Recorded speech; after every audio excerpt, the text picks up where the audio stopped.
आज स्वार्थ में हम करें धरती को बेहाल, धरा क्रोध में फिर करे विनाश अति विकराल। पराली प्रबंधन आज की एक बहुत बड़ी चुनौती के रूप में हम सबके सामने खड़ी हो रही है। विभिन्न फसलों की खेती से खेत में और खेत के बाहर बड़ी मात्रा में अवशेष उत्पन्न होते हैं।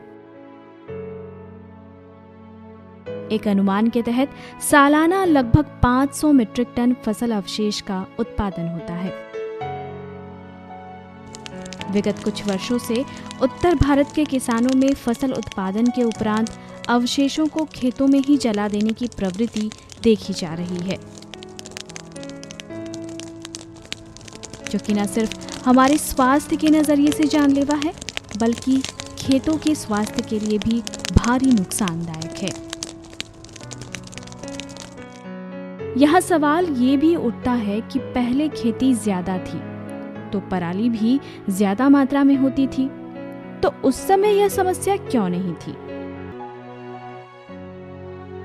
मानव श्रम की कमी, खेत से फसल अवशेषों को हटाने की उच्च लागत और फसलों की यंत्रीकृत कटाई के कारण खेतों में अवशेषों को जलाने या पराली दहन की समस्या गहरी होती जा रही है। बहुत लोग किसान है कि अपने खेत में ही पुआल को जला देते हैं, कम समय में बुआई हो जाए, और ताकि मशीन से जो कटवाते हैं उसको लेबर वर्कर नहीं मिलता है, इसलिए वो खेत में ही जल्दी से जल्दी जला करके पुआल को और अपना खेत में समय से बुआई कर सकते हैं। किसानों द्वारा फसल अवशेष जलाने के पीछे कई कारण हैं। किसानों के बीच ये मान्यता है कि पुआल को खेत में जलाने से हानिकारक कीट और खरपतवार को नष्ट किया जा सकता है, और दूसरा कारण है अगली फसल के लिए समय की बचत करना। यानी किसान इतनी जल्दबाजी में होते हैं कि पिछली फसलों के अवशेषों को उचित प्रबंधन करने की बजाय अवशेषों को जला देते हैं। लेकिन सच तो ये है कि इस क्रिया से फायदे का कोई वजह नहीं, सिर्फ नुकसान ही नुकसान है। पराली या किसी अन्य फसल अवशेषों को जलाने से मिट्टी का तापमान बढ़ जाता है, जिसके कारण मिट्टी में उपलब्ध सूक्ष्म जीवाणु और केंचुआ आदि मर जाते हैं, जिसका सीधा असर फसल उत्पादन में भारी नुकसान के रूप में भी सामने आता है।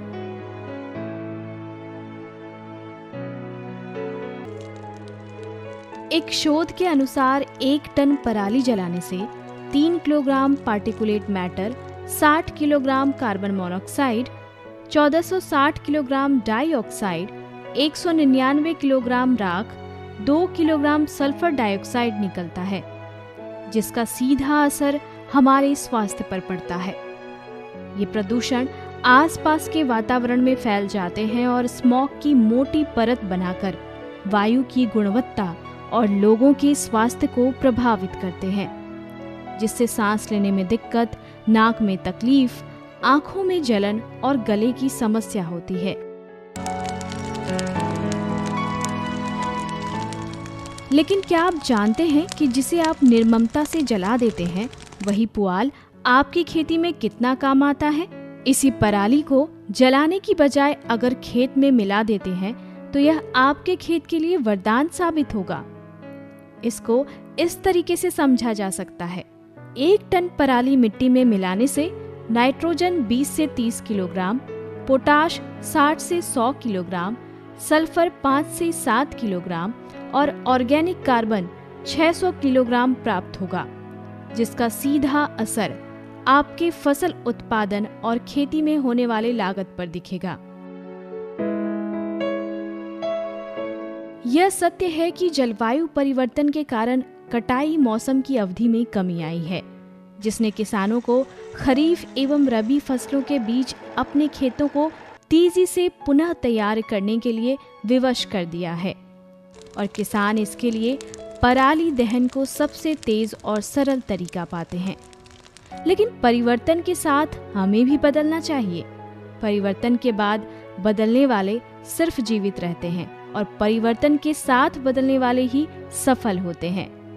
जलवायु परिवर्तन भले ही कष्टकारी हो, कठिन हो, हमें स्वीकार करना चाहिए। आज कृषि की कई ऐसी तकनीकें और मशीनें विकसित की हैं जिनकी मदद से फसल अवशेषों को प्रबंधन कर खेती को टिकाऊ और लाभकारी बनाया जा सकता है। Zero till seed cum fertilizer drill. इस मशीन द्वारा गेहूं की बुआई के समय धान की खुट्टी को जलाने की आवश्यकता नहीं पड़ती, जिससे भूमि की उर्वरा शक्ति व संरचना अच्छी बनी रहती है।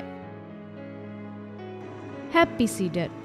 कंबाइन मशीन द्वारा काटे धान के खेतों में बिना पुआल जलाए गेहूं की बुआई सरलता से किया जा सकता है। मल्चर धान के पुआल एवं खरपतवारों को काटकर मिट्टी में मिला देता है। इसकी सहायता से धान की कटाई के बाद गेहूं की तुरंत बुआई की जा सकती है। Straw baler. यह यंत्र खेतों में बिखरे पुआल को एकत्रित कर ठोस वर्गाकार बना देता है, जिससे एक जगह से दूसरे जगह ले जाने में आसानी होती है तथा लंबे समय तक सुरक्षित रखा जा सकता है। ये जो मशीन आया है हम लोग का कृषि फार्म से पुआल बटोरने के लिए, तो बहुत काबिलियत की चीज़ है, क्योंकि हम लोग जब पराली होता है तो इसको हम लोग बटोरते हैं, जलाते हैं, तो बहुत परिश्रम पड़ता है, मेहनत पड़ता है। और ये मशीन द्वारा हम लोग बटोर लेते हैं, अच्छा से खेत सफाई करते हैं, बटोर के इसको हम लोग चारा के रूप में गरू कर ले जाते हैं और सुविधा भी हो जाता है हम लोग को। बुआई में भी दिक्कत नहीं महसूस होता है कोई।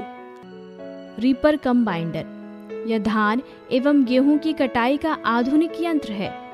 इस यंत्र की सहायता से कटाई के साथ बांधने का काम भी साथ ही साथ हो जाता है। इससे किसी तरह के फसल अवशेष खेतों में नहीं बचते हैं। इसके अलावा फसल अवशेष विशेषकर धान के पुआल से बेहतरीन सजावटी सामान बनाए जा सकते हैं। बिहार के जहानाबाद जिले की महिलाएं पुआल से तरह तरह के सजावटी सामान बना रही हैं। इससे इन्हें अच्छी आमदनी और सम्मान प्राप्त हो रहा है। फसल अवशेषों से इस प्रकार के खाने की डिस्पोजेबल थाली बनाने की शुरुआत कर चर्चा में आए हैं IIT दिल्ली के छात्र। इन छात्रों ने फसल अवशेष प्रबंधन के लिए एक नए युग की शुरुआत भारत में की है। इस क्षेत्र में युवाओं के लिए अभी असीम संभावनाएं हैं। आइए इस अनमोल धरा को बचाएं, फसल अवशेष प्रबंधन को अपनाएं, एक बेहतर कल की ओर कदम बढ़ाएं।